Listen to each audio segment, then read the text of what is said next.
Dito po tayo. Dito tayo ngayon sa ating tanungan portion. So, ano na tayo ng mga tanong. Ito ay ah, sabi dito ni Neneng Fernandez. Sabi niya, Bro, Romer, unsay buhaton ng akong anak na ayuta nga gihulhugan, gihulog-hulugan.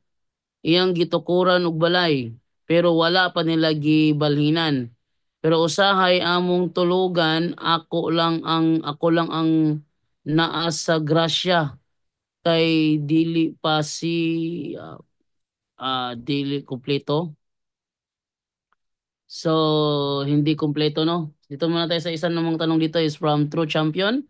Bro, Jando, tanong ko lang, bakit nag-away kayo at hindi magkasundo sa RCC doctrines ng kapwa nyo RCC na si Melchor Manalili at RCC Chief Debater na si Alvin Gitamundok? Pakisagot. Okay, unang-una, si Alvin Gitamundok hindi Chief Debater yan. Nga? Hindi yan Chief Debater si Alvin Gitamundok. Siguro sa isip niya, Chief Debater siya. Pero sa kabuuan, hindi siya kinikilala. Okay? Sa kabuuan, hindi kinikilala si Alvin Gitamundok bilang chief debater. Pero feeling niya chief debater siya. Pangalawa, doon sa debate sa pagitan ni Melchor Manalili at saka ni Alvin Gitamundok kung sino ang nakapaglabas ng Catholic document na si Saint Michael the Archangel ang tinutukoy doon sa Joshua, siya yung ang nanalo. Si Melchor Manalili naman, sa kanya si Jesus Christ daw. Pero wala siyang ebidensya. Pero si Alvin Kitamundok may ebidensya. Ang ginamit niyang ebidensya yung Saint Michael the Archangel's prayer. So may dokumento si Alvin Kitamundok pero si Melchor Manalili wala. Ngayon, bakit sila nag-aaway-away? Hindi sila nag-aaway-away. Ang tawag doon, pride. Okay? Ang tawag doon, pride. Kumbaga, ah, dapat sana sa mga ganyan is hindi pinapublic pero ginagawa nilang public kasi para siguro for content, hindi nagiging maganda ang resulta. At sila pinagtatawanan ng mga protestante kasi nagbanggaan na sila. Maliban na lang sa ginagawa natin, di ba, sa punto por punto, kapag merong isang Katoliko na nagsasabing Katoliko siya at gusto makipagsubukan sa amin, simple lang ang aming role. Kung sino makapagpalabas ng official doctrine, official document na official na turo ng Simbahang Katoliko, etong sinasabi ng official na turo, pag may nailabas siya, nasa kanya mabigat na katwiran.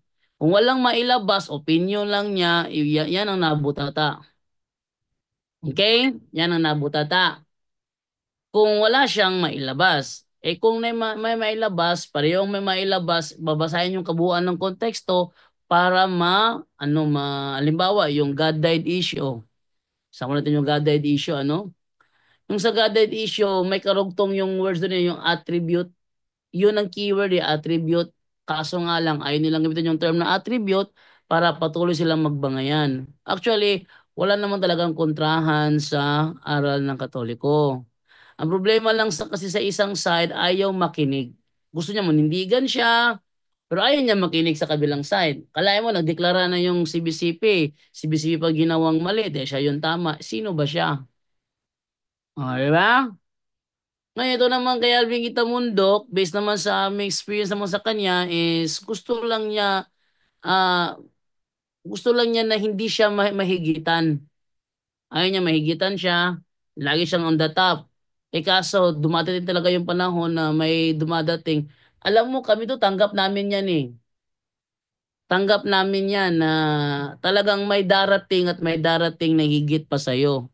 Kung hindi namin tanggap yan, malamang kami lang ni Padre Darwin na nandito. Ha? Kung hindi namin tanggap na may mas higit pa sa amin, malamang kami lang dalawa ni Padre Darwin, sa programang ito simula pa nung una hanggang ngayon. Eh, ba't kami dumami? Kasi naniniwala kami na may alam si John Ray na hindi ko alam, may alam ako na hindi niya alam, may alam kaming dalawa, hindi naman alam ni Angel, may alam si Angel, hindi namin alam din ba ni John Ray. So, yan ang ibig sabihin yan. Meron kasing ibang CFD kasi, ganito, hihingan mo siya ng argumento, ayaw maglabas. Pipigilan niya yung argumento. Dahil ang gusto niya, sa kanya unang marinig ang naturang argumento. May ganyang mga CFD. Kaya nga, naalala ko dati, may sinabihan si Father Darwin, huwag mong pigilan. Ilabas mo yan. Kasi ayaw niyang ilabas eh. Pinipigilan niya. Dahil ang reason niya, gusto niya sa kanya unang marinig. Baka kung sakali kopyahin mo, sasabihin na lang, ay nangopya ka, ay kinopya niya yan kay ano, kay ganito, ganire, kinopya niya lang yan. Ganun yun. Kasi kung sa iba na unahan, tapos gagamitin yung argumento niya, parang lilito na siya yung nangopya.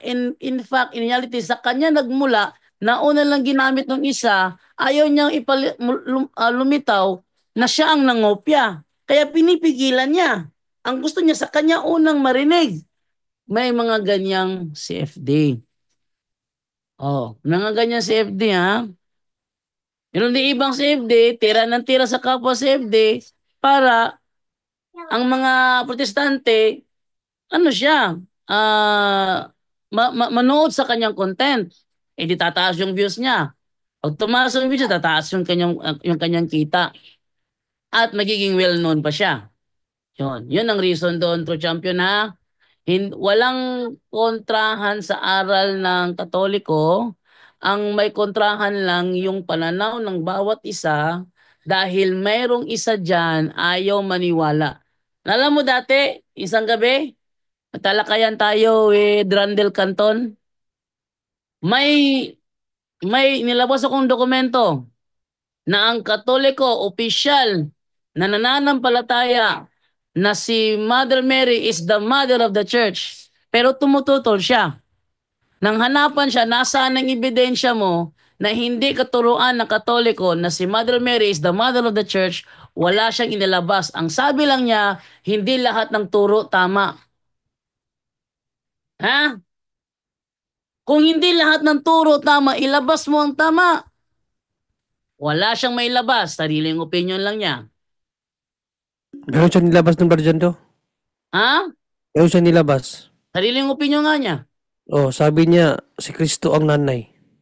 O si Kristo daw ang nanay. Saan mo nakita? Saan itinuro ng simbahang Katoliko na si Kristo ang nanay? Oh. Yan ha? Yan ang ibig kong sabihin. Walang kontrahan. Walang kontrahan sa aral. Ang may kontrahan, yung individual na gumagamit. Ayaw niyang malamangan siya. Halimbawa ganito. Yung isa, ayaw maniwala na God died. Yung isa naman, naniniwala na God died. Eh sabi doon sa Catechism of Trent na ginamit sa page 50, lahat ng ginagawa ng human nature ni Kristo na a-attribute sa kanyang persona, na-attribute sa kanyang ano, sa kanyang divine person. Therefore, pag sinabi kumain si Kristo, dahil si Kristo ay Diyos, pwede sabihin kumain ng Diyos. Pero ayaw nila yung gamitin yung term attribute eh. Kasi ayaw nila natanggapin yun. Ayaw natanggapin yun. Kasi pag alam nyo dati, ano eh, nandiyan pa naman, buhay pa naman siguro si Ralph Payusan. Ba? Save the si Ralph Payusan. At saka si... Buhay pa yun. Magaling yun. Oh, si ano pa? Magaling magpaliwanag yun, Brother Ralph. Si... Yung isa, yung nagpunta rito kamakailan lang. Nakalimutan ko ano pangalan nun. Parang pumasok yata sa seminaryo yun si Brother Ralph Barjando, no? Ewan ko lang. Nagbangayan Pumasok kami sa dati seminaryo niyan. yata. Pumasok yata sa seminaryo yun. Nagbangayan kami dati niyan. Yung isa, sinugo talaga ako doon sa bahay namin sa Konsolasyon. Talagang nagbike pa talaga siya. Nag-effort siya. Sinugod niya lang ako to magdiskusyon lang kami tungkol sa topic na yan. Kasi dati hindi ko tanggap yung ano Anti-God day, dati day. Tutulog ko dun eh. God died, tutulog ko dun dati. Pero, si brother, Out. ah, sino yung ano? Nakalimutan ko yung isa, yung nagturo sa akin. Novem, Brother Novem. Brother Novem. Siya yung nagpaintindi sa akin. Alam mo, brother, ganito lang yan eh. Ang keyword dyan, yung attribute, lahat ng ginagawa ng human nature ni Kristo na attribute yan sa kanyang persona. Oh, persona. Sa kanyang divine person. Kaya sinabing God dahil kasi namatay si Jesus. Di naman issue kung ano ang namatay. Ang issue is sino ang namatay. Tanong, Brother Jando, tanggap mo ba namatay si Jesus? Sabi ko, si Jesus na namatay, tao, tao lang ba? O tao at Diyos? Sabi ko, tao at Diyos. So, nung namatay si Kristo, kasama ba doon ang kanyang nature, ang kanyang ano, Divine person.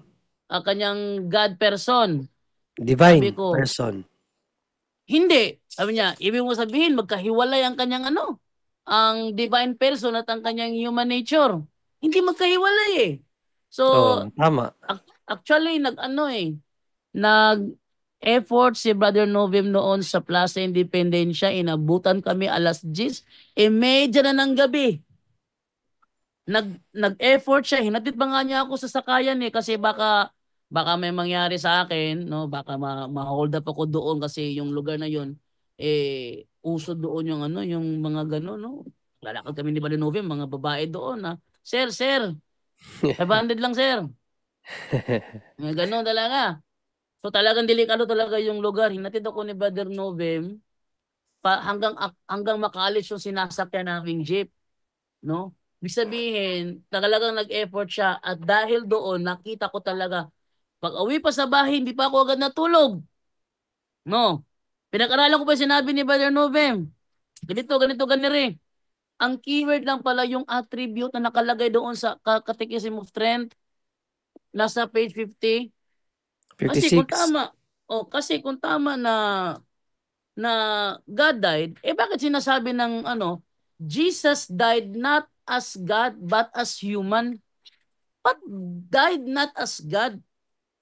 Kung namatay, Diyos mo siya namatay, Jesus died not as God but as human. Paano paliwanag ngayon yan? So, doon na pinasok na niya yung word attribute na nasa mismong binabasa lang. Ayaw lang talaga ituloy. Pansinin niyo yung mga yung mga gumagamit niyan, yung Jesus died not as God but as human. Hindi na itutuloy yung karugtong nung una na may nakalagay doon attributed. Attribute. May word attribute doon eh. Nasa Oh? CCC yan, 624. Ah, 426, nasa CCC. oh. Wait lang nga, wait lang nga.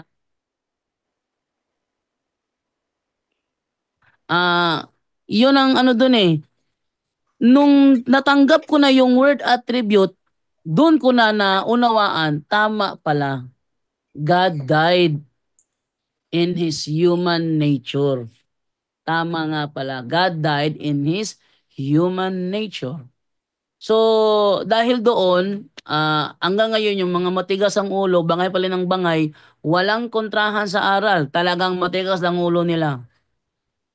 Okay. So, ito naman tayo sa tanong naman ni Jinson Alsola para kay Junre yata to. May pangalan Junre. Brother Junre, magandang gabi eh. Mayroon akong tanong. Pwede malaman kung saan mababasa sa history ang word Christian ay invento ni Saint Evodius II, Bishop of Antioch. Brother Junre. Okay. Well, kabidryando ko narinig ito, no? Pero yung term na Christian, unang binanggit sa Bible, mababasa yan. Acts 1:26 na, Acts 1, sa ano nga ba yun? Sa Acts 16? Bridganda? Acts 11:26. 11:26. 11:26. 11:26, doon mababasa yan. Pero sa history, Kay Brother Jando ko nalaman na ang nagbigay ng pangalang Christian ay si Evodius based sa history na kanyang nabasa. So, kung titingnan mo sa Google, kapatid, kasi sa Bible, pinangalanan lang yung sumunod ni kay Kristo na Evodius. Pero yung nagbigay ng pangalang Evodius, wala sa Bible. Nasa history. At Ito ang daw, according, basahin mo, Brother Jando. mas maganda natin silipin. Ito, Sige. ayan o.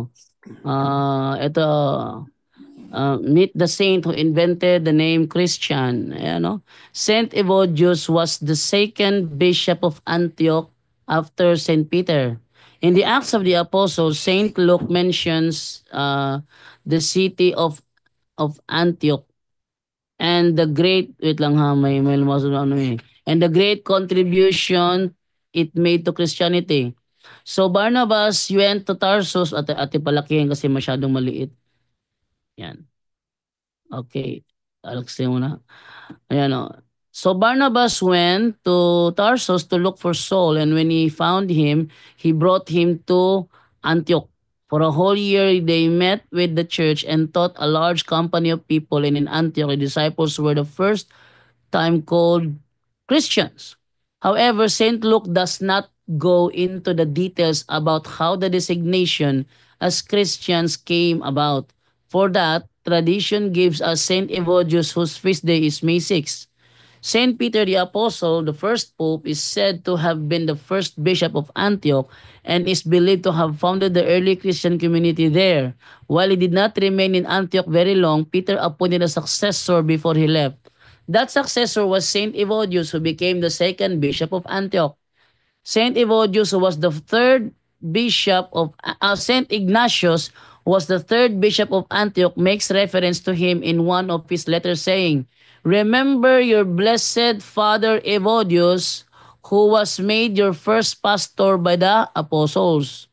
Little is known about Saint Evodius. However, one tradition states that he was one of the 70 disciples commissioned by Jesus Christ in Luke chapter 10 verse 1.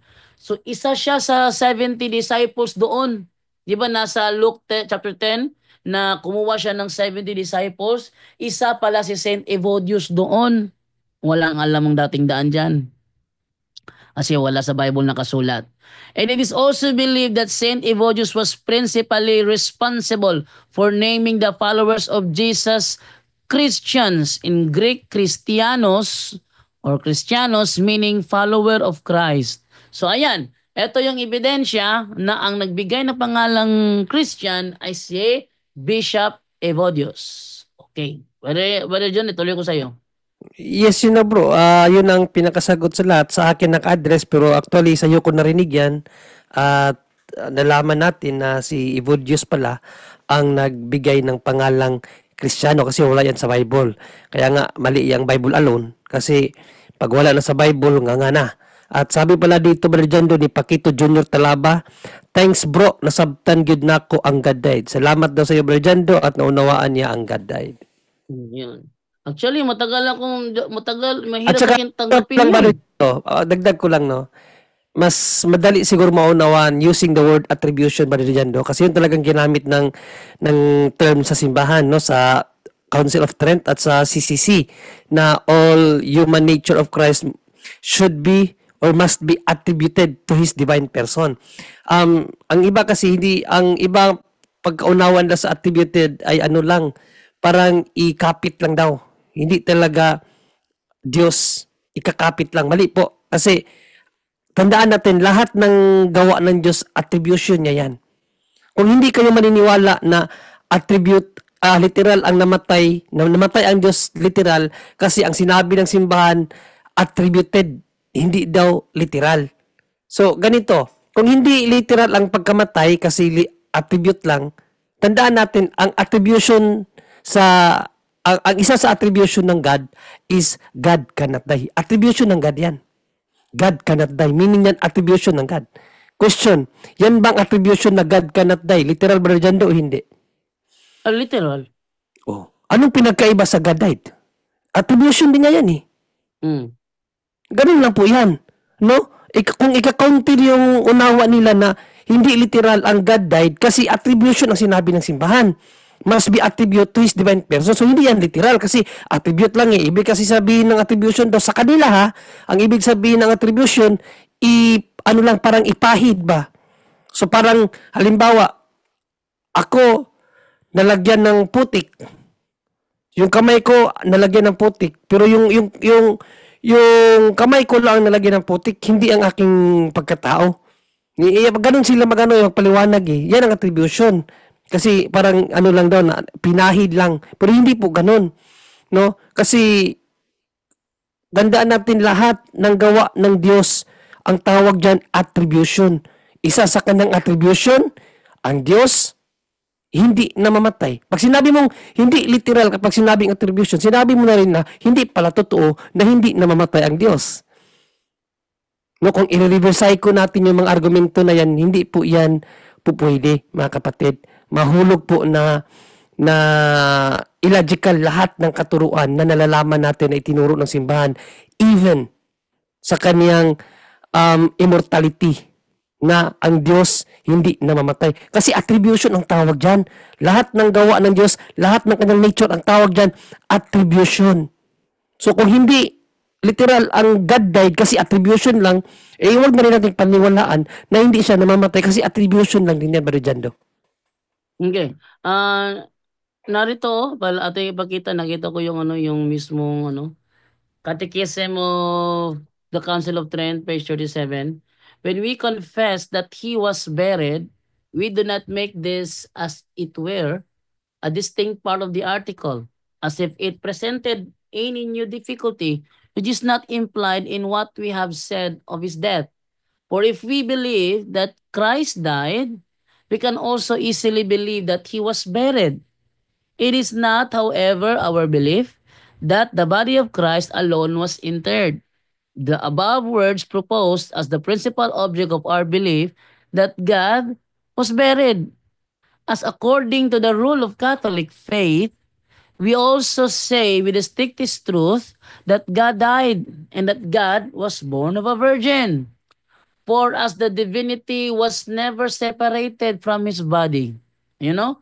The divinity was never separated from his body. Nung namatay siya, ando yung divinity niya kasama doon. From his body which was laid in the sepulchre. We truly confess that God was buried. And it regards the several parts of this article that burial, passion, and also death apply to Christ Jesus not as God, but as man. Ang ganito lang sila. Hindi na tutuloy yung basa. O yan o.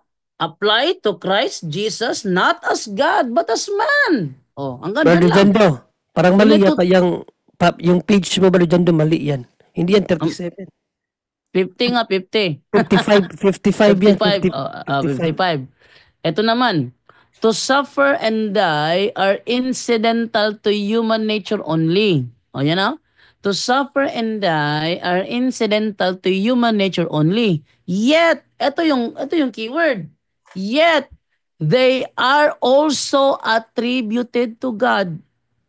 Bakit attributed to God? Kasi, since, as is clear, they are predicated with propriety of that person who is at once perfect God and perfect man. Dalawa nature meron siya eh. Nung namatay si Kristo as human, kasi nature ng human ang mamatay, nung namatay siya as human, hindi hiwalay ang divinity niya. Nung namatay siya as human, divine person siya. So lahat ng ginagawa ng kanyang human nature, kumain siya, uminom siya, umihi siya, tumae siya, lahat yon attributed to God. Oh. Dito ko na dito ako nagising sa term attributed. Pinaunawa sa akin ni Brother Novem at natagalan to ilang buwan yata kami nagbangayan ni sino yung nakalimutan ko talaga pangalan nun eh. Oh, sila magkasama ni Ralph Ayusan. Ang nakalatalakayan ko siya yon. Si Ralph Ayusan mukhang text lang yata. Ito talaga siya yung naano ko, ano ba pangalan no, nakalimutan ko talaga. Oh, yan. Si Brother Novem ang nagpaliwanag sa akin at thankful ako mula noon hanggang ngayon kay Brother Novem nang dahil sa kanya naunawaan ko ang God died issue. Oh, eto lang pala ang ano ang keyword attributed to God. To suffer and die are incidental to human nature only. Oh, to incidental to human nature only. Kaya pala, death applied to Christ Jesus, not as God, but as man. Bakit? Yung man niya, yung nature niya as man, yun talaga ang normal mamatay, yung nature niya as man. But Ha? But they are also attributed to God. Eto na yung keyword. Attributed lang. So nang dahil dito naunawaan ko yung doktrina, sabihin walang kontra. Walang kontra walang kontrahan. Talagang sadyang pinagkukontra. Tanungin mo yung mga hindi naniniwala na sa God died. Pag sila nagbasa nun, di nila tutuloy yung attributed to God. Hanggang doon lang sila sa Jesus died not as God, but as man. Hanggang doon lang sila. Di na natutuloy yung basa.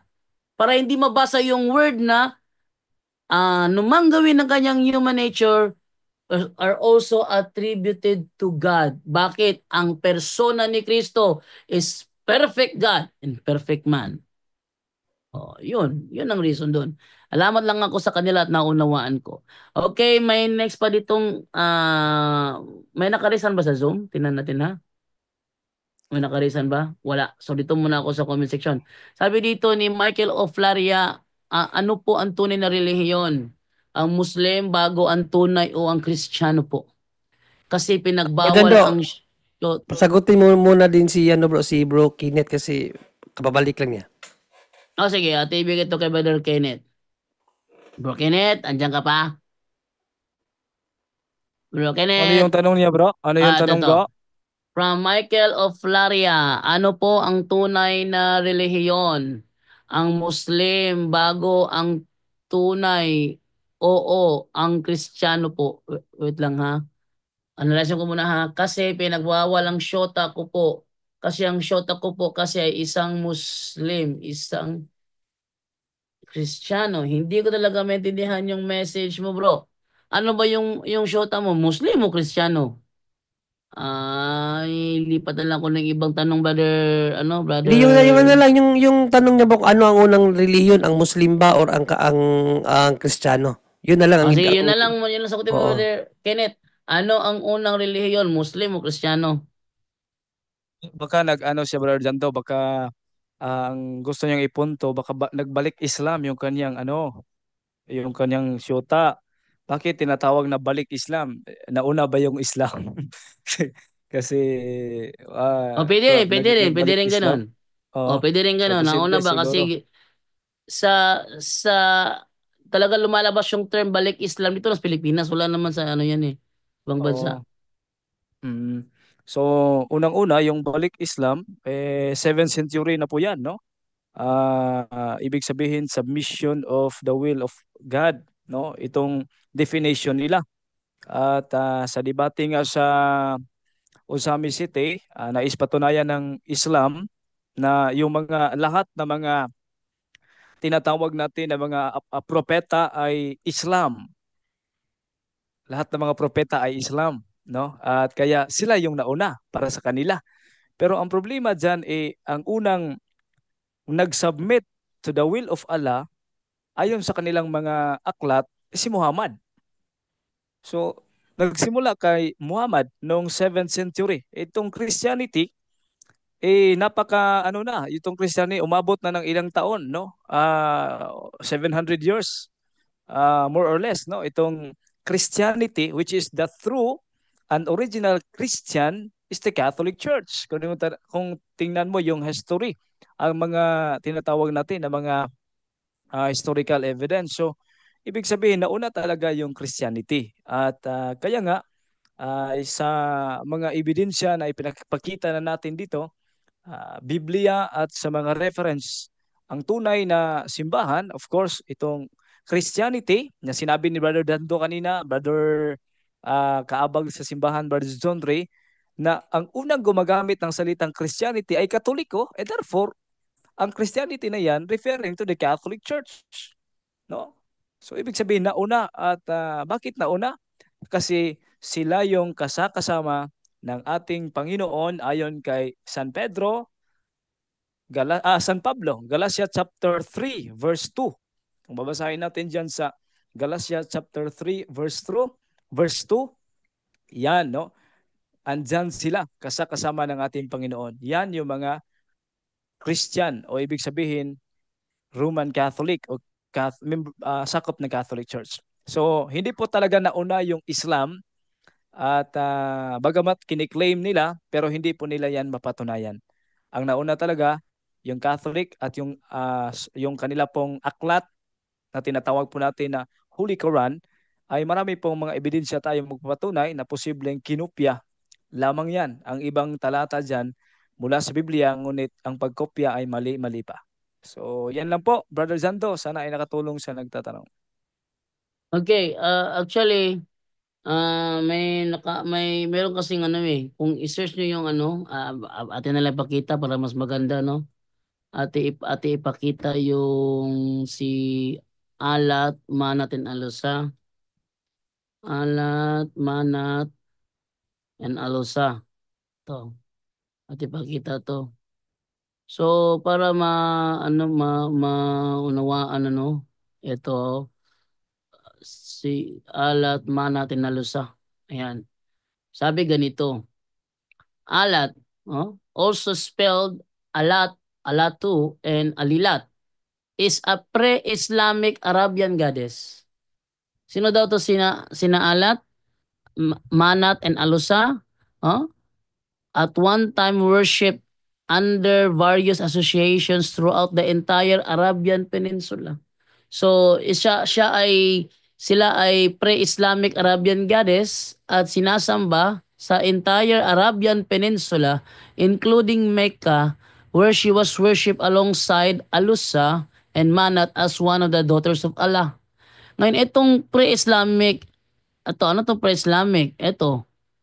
Oh, ang pre-Islamic Arabian goddess, ibig sabihin sila ay nag-i-exist na before ang Islam, kaya nga pre-Islamic, di ba?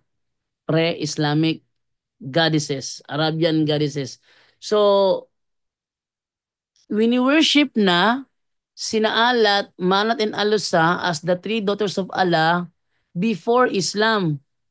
Ngayon, kung sasabihin nila na si Adam ay Islam kasi nag-submit siya to the will of God. So, magiging kakontra sa reality. Sino ba nauna? Si Adan o sina Alat, Manat, and Alusa? Siyempre nauna si Adan.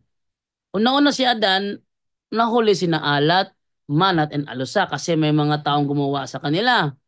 Ngayon, kung nauna si Adan at nahuli itong the three daughters of Allah, bakit sinasabi pre-Islamic Arabian goddesses? Oh, isa lang ang reconciliation niyan. Ang pag-reconcile niyan, isa lang ibig sabihin. Yung sinasabi nila na si Adan ay Muslim, yun ay claim lang nila. Pero hindi talaga yun ang reality. Oh, halimbawa, sampulan na lang natin isa sa kanilang sinasabi, si Jesus daw ay Muslim. Kung si Jesus ay Muslim, kailan naging ugali ng Muslim pumasok sa sinagoga tuwing Sabado? Kasi si Kristo, mabiblia o mahistory, proven na siya ay nangingilin, siya ay pumunta sa sinagoga tuwing Sabat para magbasa, magturo. Hindi ugali ng Muslim na pumasok sa sinagoga tuwing Sabado para magbasa, magturo. Ang kanilang reason, si Kristo daw ay Muslim kasi siya ay nagpatira pa doon sa Garden of Gethsemane. Siya ay nagpatira pa. At ang Muslim ay nagpatira pa, therefore, si Jesus ay Muslim. Ganun yung kanilang reasoning. But definitely not. Kasi ugali ni Jesus na pumasok sa sinagoga. Ano yung sinagoga? Simbahan ng Judaism yun.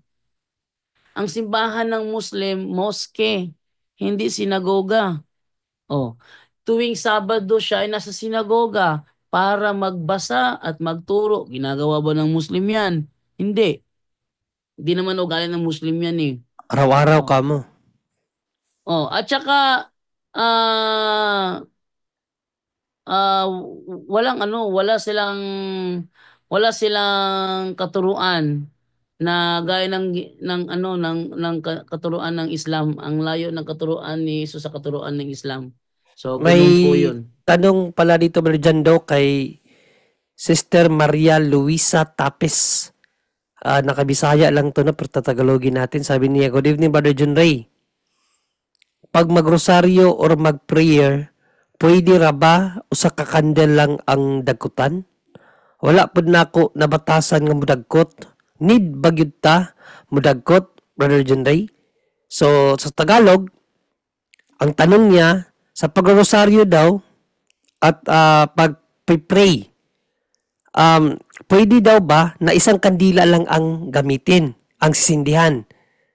Hindi rin niya ugali na magsindi ng kandila. Need ba talaga na sindihan ang kandila? Sino sasagot? Ikaw tanong eh. Hindi sa akin yung tanong yan. Hindi naman doktrinal yan. Sa aral ng simbahan yan. Brother Angel na lang. Brother Angel. Brother Angel na lang, Brother Angel. Brother Angel.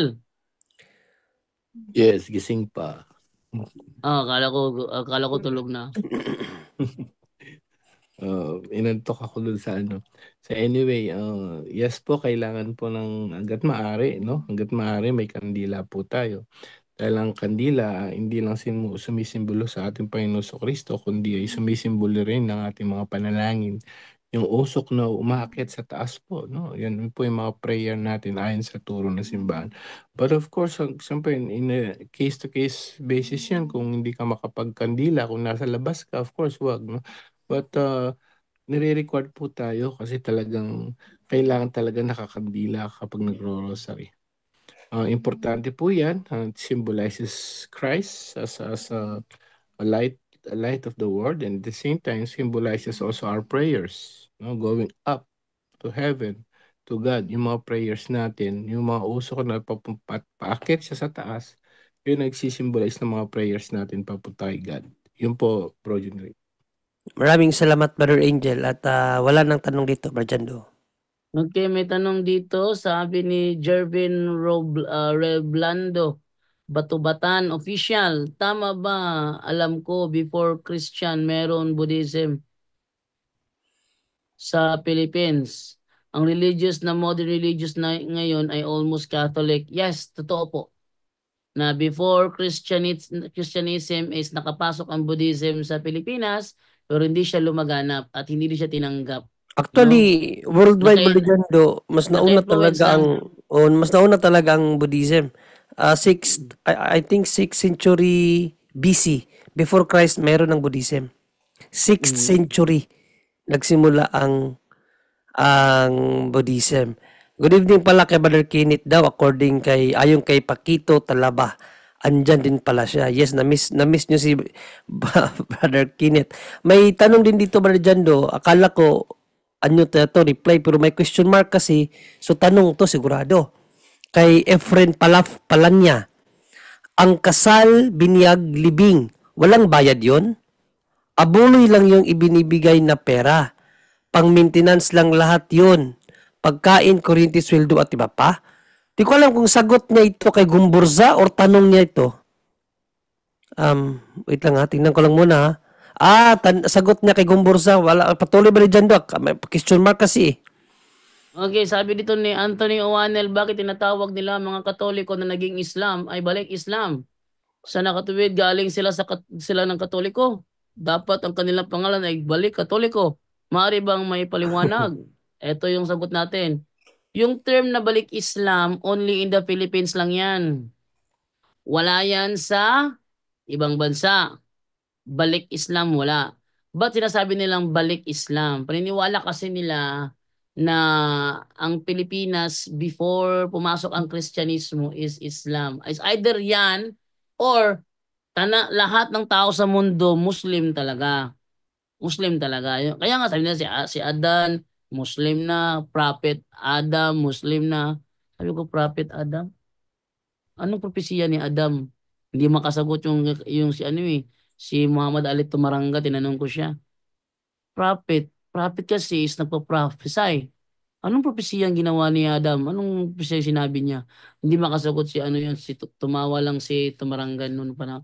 Walang way basta Tumarangan ngayon, matagal na yun 2011 ko yata na itanong yun or 2010, no? Tumawa lang siya. At nag-raise hand na ngayon si Ma'am Cathy. So ating ibigay ngayon kay Ma'am Cathy ang pagkakataon. Ay, meron pala akong tatawagan pala. Pero tinablan, di ba yung cellphone ko? Yung nagtaas mo na Brother Jando. Yan ang Oo. Di mo lang ibigay ito kay Ma'am Cathy. Hanapin ko cellphone ko, tinablan, hindi ba na naman Ma'am tinablo Cathy, good talaga. evening. Good evening po sa Ay, inyo. kayo na muna bahala dyan na. Kunin ko muna cellphone ko, tinablan, hindi ba Sige bro, sige bro. Good evening po, Ay, Sister Cathy. Good evening po. Quick question.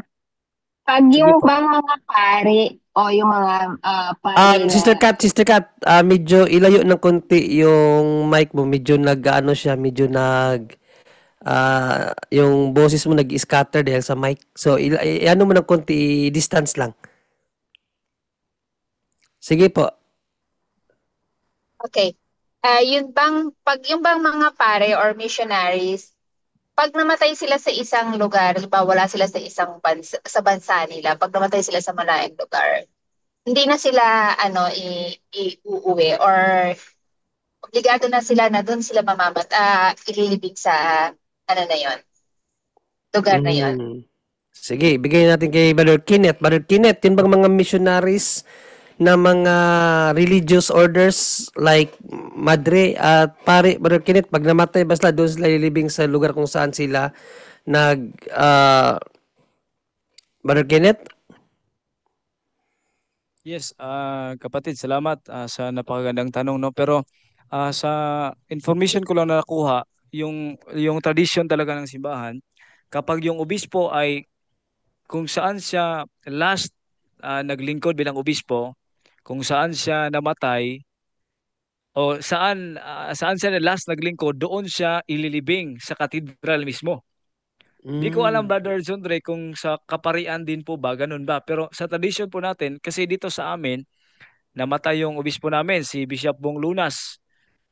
Sinabi ng ating simbahan na ayon sa tradisyon, dito siya ililibing sa katedral mismo, no? Sa katedral. Sinabi ng city government, hindi pwede.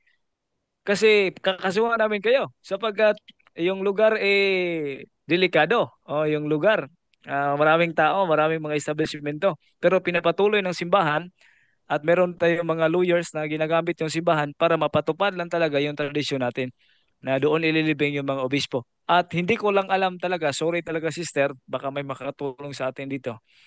Sa mga kaparian at mga religious na mga organization, hindi ko yan alam. Pero sa obispo, sure na sure ako nga kung saan sila nagserbisyo, doon sila ililibing sa katedral na yan. Okay, tanungin Sorry po. natin si Brother Romer kung may alam siya dyan kasi na pumasok to sa seminaryo, baka may alam siya at religious order din ng pinasukan niya, Franciscan. So baka alam ni Brother Romer kung saan ililibing yung mga religious orders na nagsisilbi sa ibang lugar. Bro Romer?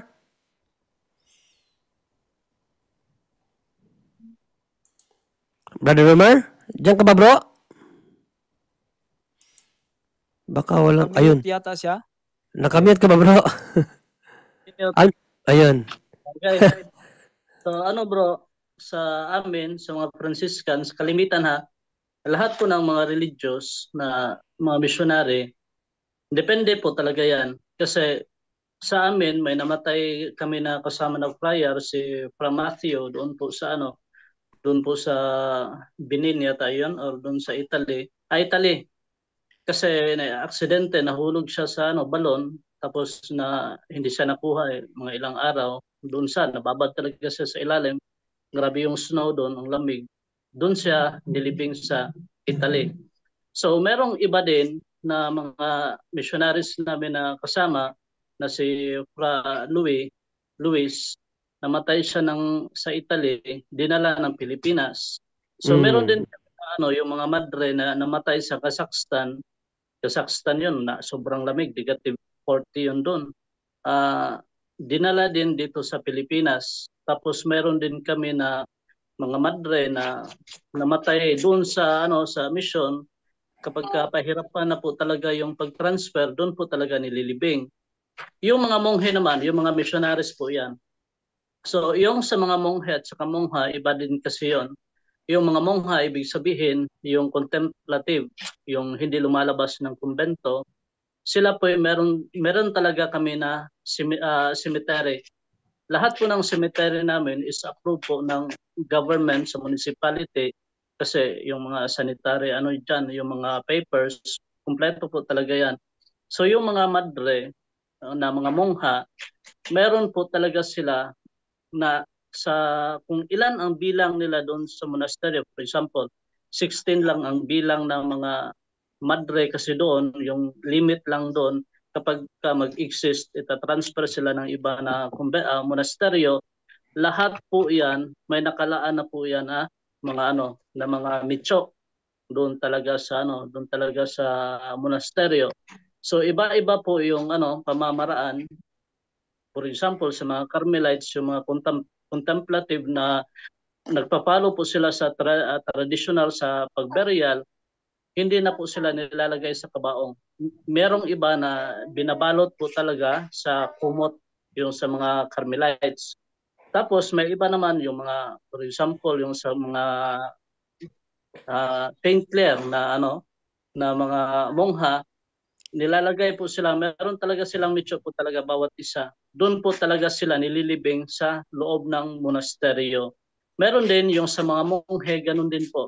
Merong iba yung sa mga Carthusian monk, yung Carthusian monk, yun yung pinaka-stricto na monasteryo natin, mga contemplative. Pasalamat tayo sa mga Carthusian. Bakit? Sila yung mga contemplative na noon pa kay Saint Bruno, hindi talaga na-split. Walang division. Bakit walang division? Kasi intact yung rule nila, intact talaga yung teachings nila, yung sa tradisyon, sa sa pamamaraan, walang total silence po yon. Nag-uusapan lang sila isang beses sa isang taon. Ang style po nila sa paglilibing, hindi nila nilalagyan ng pangalan, kaya nga nilalagay lang nila doon sa naghuhukay sila, walang kabaong, nilulubog talaga sila, parang Muslim ba style. Tinatabunan po. Lahat ng mga nila, ng mga nailibing, walang pangalan. Hindi nila nilalagyan ng pangalan. Total unknown po talaga. Tapos yung mga kalimitan po talaga incorrupt. Incorrupt yung mga nila. Kapag hinukay nila yan, pag-exhume nila, hinuhukay nila yan, tinatransfer nila sa mga katakumba. Wala talaga, yung iba talaga, totally buo talaga yan. Tapos yung si Saint yung Moronite natin na santo, si Saint Charbel, nahukay nila yon nung nilibing, wala ding kabaong dun sa talaga sa monasteryo nila. Paghukay nila nakababad sa putik, incorrupt din. Kalimitan po talaga dun sa monasteryo talaga kung saan sila na-assign.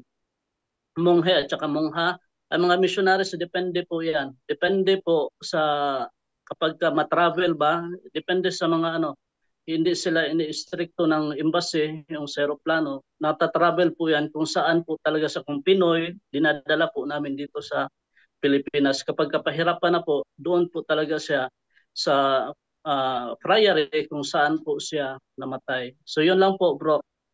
Yes, at si Father Luciano, sa Pinas lang din daw nilibing, sabi ni Sister Esperanza Masim. So depende sa sitwasyon.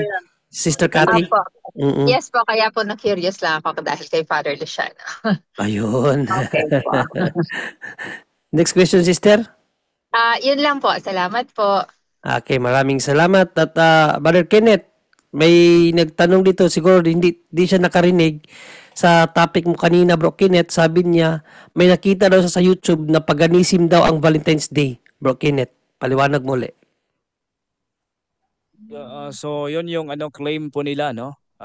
Na paganism, which is kinaro po natin sa history na iba yung celebration po ng mga pagano no? At iba yung selebrasyon ng ating ng mga Katoliko, no? Yung selebrasyon ng pagano siguro yung tinatopic natin kanina, yung paganism na selebrasyon yung tinutukoy ng mga ngaral, no? Na narinig po natin itong selebrasyon ng kung ano, karumaldumal umanong selebrasyon ng pagano, itong Lupercalia, which is yan po ay Roman festival, pero itong pagdiriwang po natin ay nakasentro po sa, of course, sa ating Panginoon, na kung saan pinasalamatan po natin siya sa grasya na binigay niya kay Saint Valentine, kung saan ay kahit ay papatayin ay pinapatuloy niya yung ginawa niyang pagkasal, at sa katunayan ay nagpipreach pa siya na dapat talagang kakasalin, no, yung mga hindi pa kasal.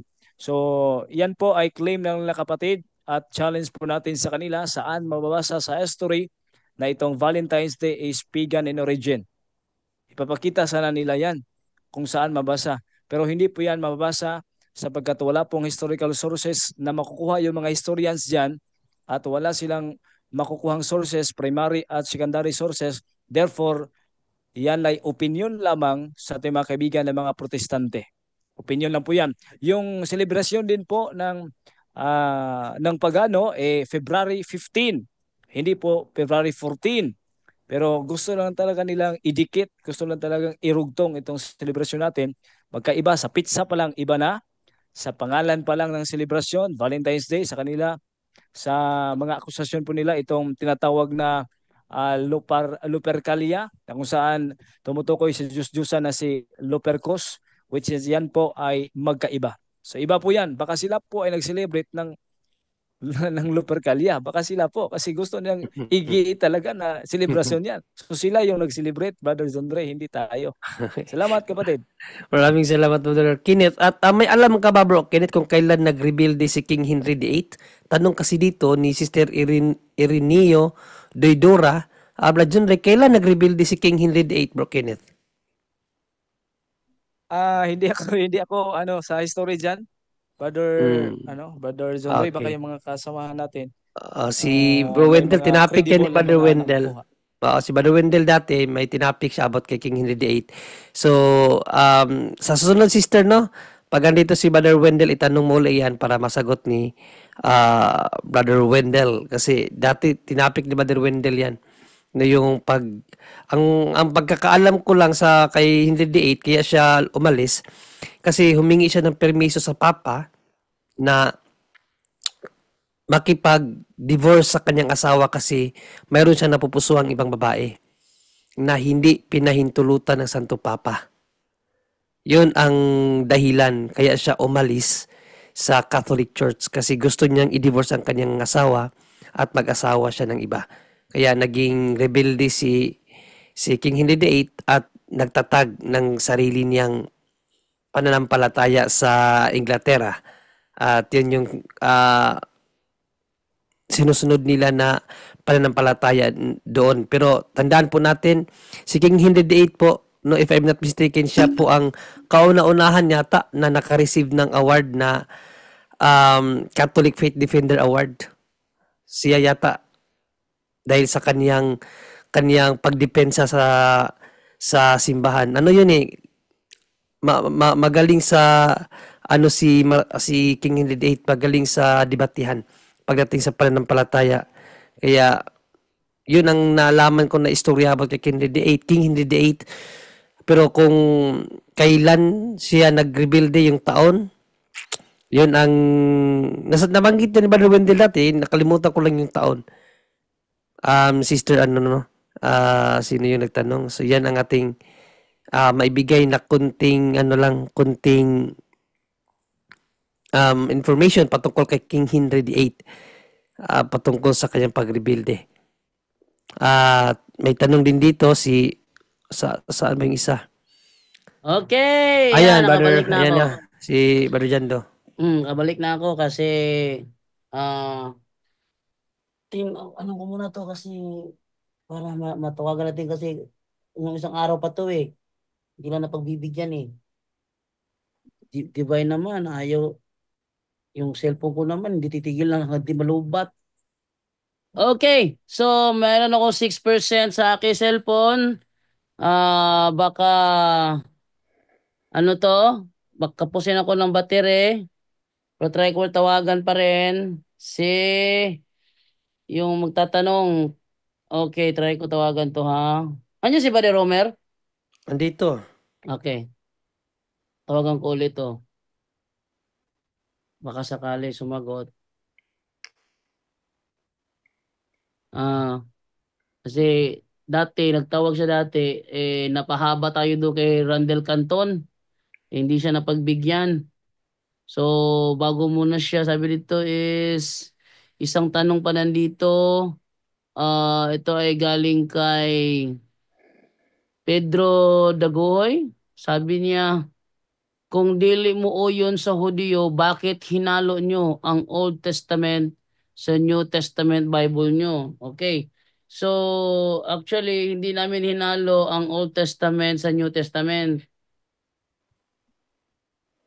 Pedro Dagohoy, mukha yatang misinform ka naman ulit.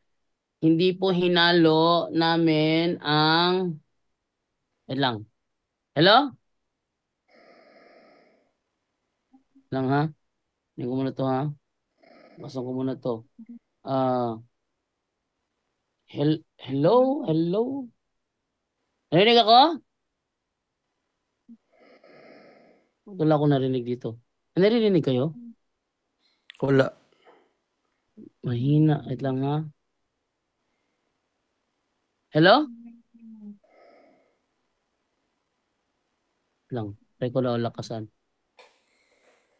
Hello? Oh, hindi ako marinig kanina? O, ba't di ka sumasagot?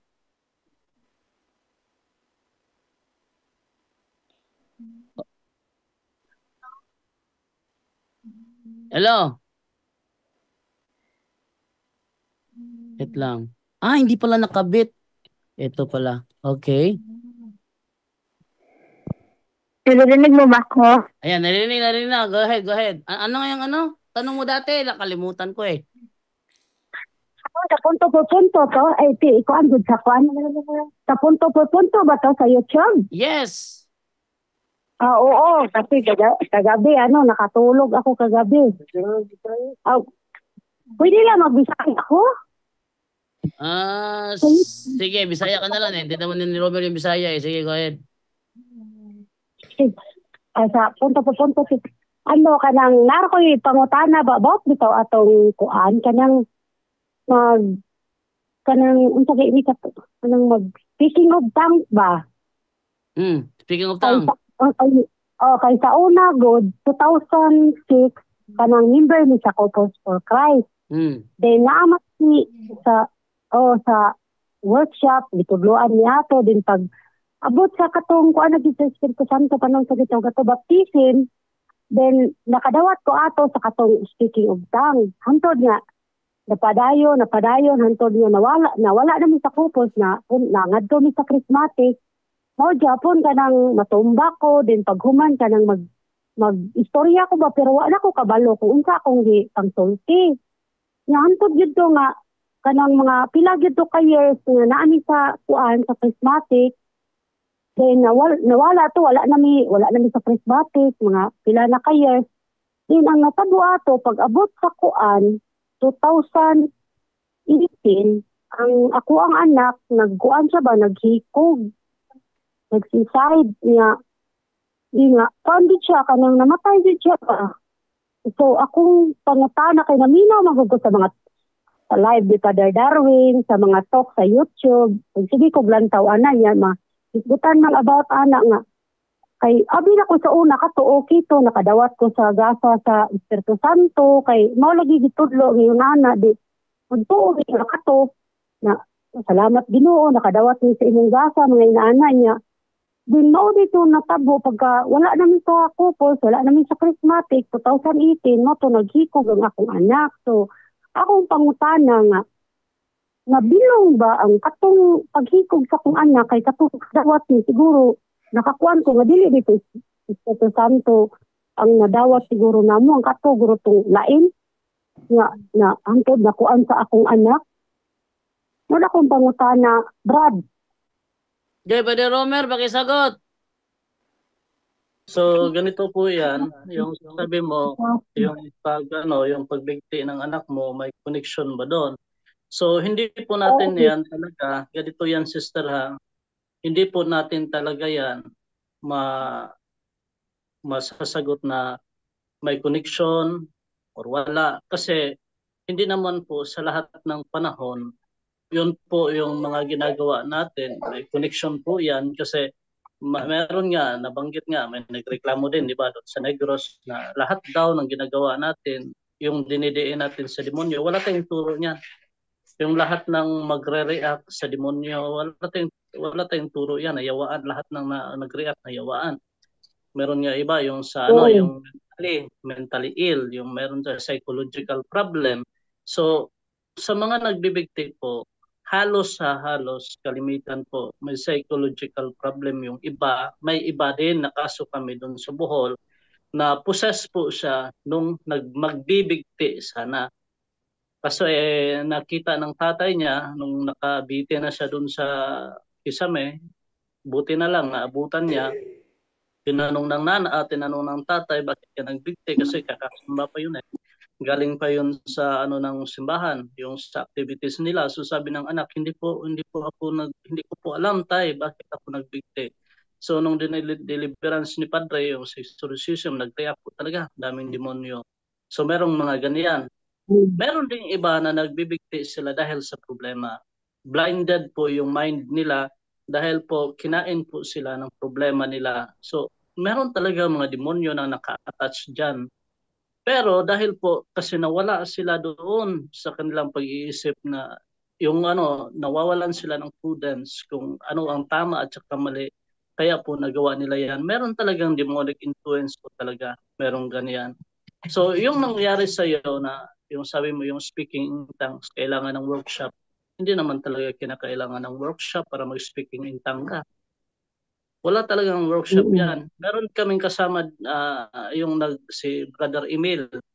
Grabe, nag-workshop siya noon. Grabe na magaling siya mag-speaking in tongues. Nagkakahil din siya. So ano nangyari siya? Grabe yung possession niya. Daming demonyo. Dahil po doon sa workshop, yung baptism of the Holy Spirit. Yung baptism po ng Holy Spirit po, yung natanggap mo yung Holy Spirit doon sa confirmation mo. Wala nang iba. Mag-baptism ka pa ng Holy Spirit. Wala nang iba. So, ang ano po niyan, i-renounce po ninyo kasi mostly po talaga, may 5 na ako na-handle na mga kaso na nag-speaking in tongue po talaga. Grabe yung nila, parang nagbubula yung bibig talaga kapag mag-speaking in tongue sila. Hindi ko na pinapansin yung mga ganyan kapag nag-speaking in tongue. Focus lang kami sa prayer. So tinatanong namin sila, charismatic ka ba? Yung sa El Shaddai ka ba? Meron ako yung sa El Shaddai na pasyente, nag-speaking in tongue din. Grabe yung niya, grabe yung operasyon niya, hindi pa yun kasal. So, ganun po, kapag nagpa-practice po kayo niyan, meron talaga mga unclean spirits na nag-a-attach sa inyo, posible din posible, hindi naman sa lahat ng panahon, posible na yung demonyo ay aatake kung hindi magdirekta sa iyo, doon nila ipapadaan sa iyong mga kamag-anak o sa anak. Kasi ang mga demonyo kasi pinipili nila kung sino yung mga nasa kasalanan. Kasi hindi po maatake yung demonyo na directly po sa mga tao na alam nila yung katuruan ng simbahan. Mostly po talaga ang mga demonyo, doon po talaga sila sa mga tao na hindi po nagpa-practice ng yung pagiging Katoliko.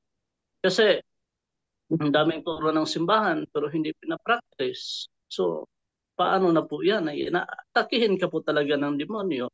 So, ang dami po kasi na mga ngayon, ng mga kaso ng yung suicide doon sa Bohol. Mayroon akong na assist na kasama namin na Romer, yeah, bro. wag masyadong mahaba kasi lobat ang cellphone ko, tsaka alas 10 na. Sige. So yun lang bro, yun lang po sister na kapag ganoon po na kaso, i-renounce nyo po harap ng Blessed Sacrament yung ginawa. I-confessal nyo po yung mga mga kasalanan nyo na ginawa ninyo. Yun ang pinaka-importante ha. Yun po ang O tapos pinaka-importante. pag nakita ko yung pag nagsunod ako sa mga kuan ni Paday Darwin o sa inyo ha, din dito na ko na balaan nga unsa akong mga sala mo to akong gihimo kay ang among balay ato murag na infested siguro basta nay maghikog di ba mao man nay nadunggan ako ni Paday Darwin. Yung bahay kapag merong nagbigti, meron dito sa meron Oo. doon apartment doon sa sa Damilag na kahit na ilang mga ilan ang nagre-rent doon, isang araw lang umaalis. Bakit? Hindi nila matitiis yung infestation, may nagkakalabog, may naglalakad, may sumisigaw kasi binigtian po. Okay? So infested po talaga as long as merong krimen, bigti, nangyari. So yan na nyo po, meron kayong mga pare dyan, ipa-deliverance nyo, simple exorcism, yung kay Pope Pius XIII na prayer, pa-pray nyo po doon sa pare na yan, yung simple exorcism, deliverance. Pwede yan sa lahat ng mga pare, yung simple exorcism. Yung solemn, hindi yan pwede sa mga appointed priest lang po yan. So yan lang po, request ninyo yung pare para matanggal yung infestation, ha?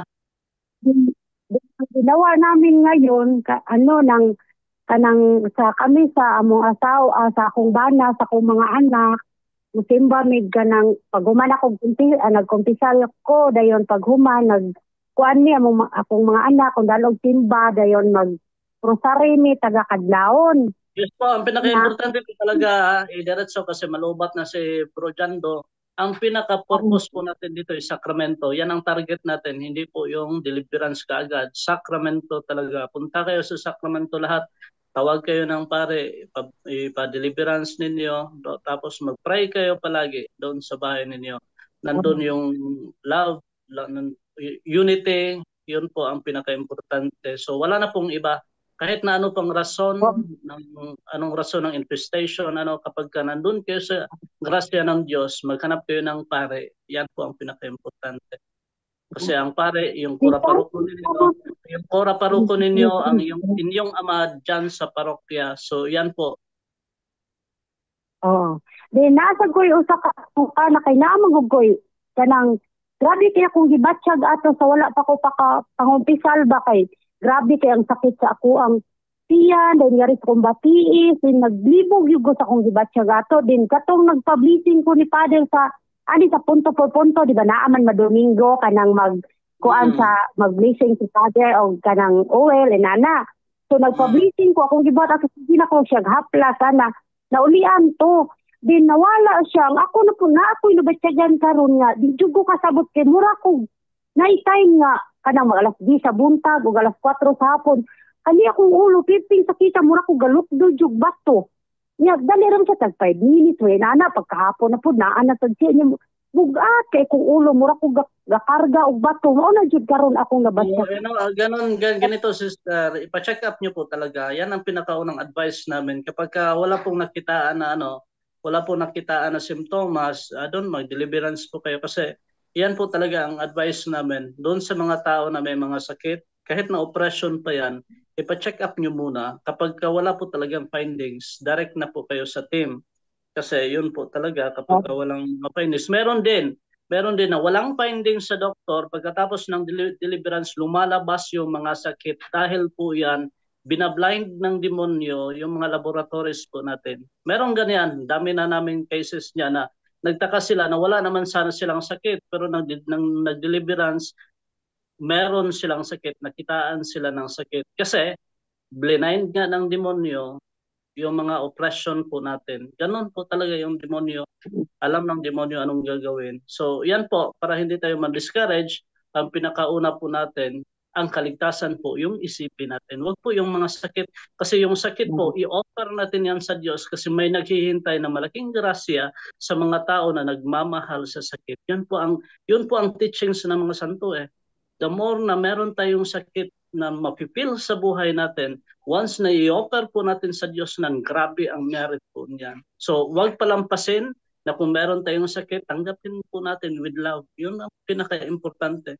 Hindi na po tayo na madismaya po sa sakit natin. Kasi yung sabi ng mga santo, Kapag ka meron silang sakit, anong sabi nila? Salamat sa pagmamahal mo, O Diyos, na binigyan mo ako nito. May time ako na maka-offer sa iyo doon sa Kalbaryo. Yun ang pinaka-importante po, sister. Ha? Kasi the more na matanggap mo Salamat. yung sakit, the more mawawala po yung atake ng demonyo. Yun pong pinaka-importante. So, let's tanggapin po natin lahat ng mga sakit natin kasi ang Diyos, sobra po ang sakit na dinanas niya nung pumunta siya dito sa mundo. Yun po ang pinaka-importante.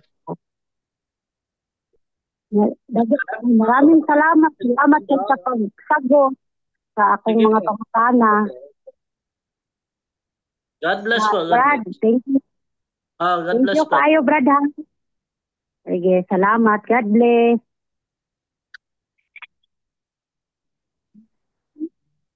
Hilin Dakal-Dakal. Akong pangalan, Hilin Dakal-Dakal. Sa Diocese of San Carlos, Amoa. Elena Hilin Dakal-Dakal. Dakal-Dakal. Hilin Dakal-Dakal. Oo, Helen Dakal-Dakal. Okay, thank you, te. Oo.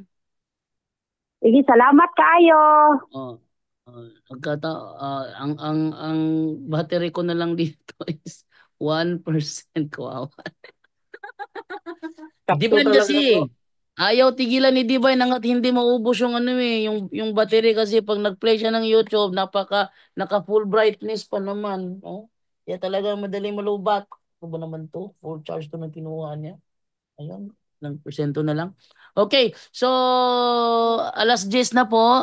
Hindi na po tayo masyadong magpahaba dahil kailangan talaga na na matapos tayo sa ganitong oras kasi si Divine kailangan ko papatulugin 'yun. Oh. Okay, so ating unahin ngayon, pasalamat tayo ating bigay kay Brother Romel Palma. Mauna, Brother Romel Palma. Good evening, pasok. Nauna sa bagsakan. Brother Romel. Wala si Brother Romel. Okay, ikaw na lang ba, Brother Romer? Okay, anong una sa Diyos, ang kapurihan sa mahal na ina, ang Birhen Maria. So sa lahat po ng mga nakikinig ngayon, sa puro punto, maraming salamat po. At saka, God bless. Good night, na Ave Maria. Back to you, bro, John. Okay, Brother Kenneth Bustamante. Last connect na si Brother Kenneth doon sa Dibatis Cagayan de Oro yata yun. Brother Kenneth! Dito nakapag-picture nun. Bro, Kenneth! Nawala, natulog na. Okay. At ibigay na lang kay Brother Junre. Brother Junre, ikaw naman. Muna po, salamat. Okay, maraming salamat sa lahat at see you tomorrow. God bless all. Okay, ato na may ibigay ng mga yon kay Brother Kenneth ulit. Brother Kenneth! Oy. Nawala. Kasi, Brother Darwin na lang.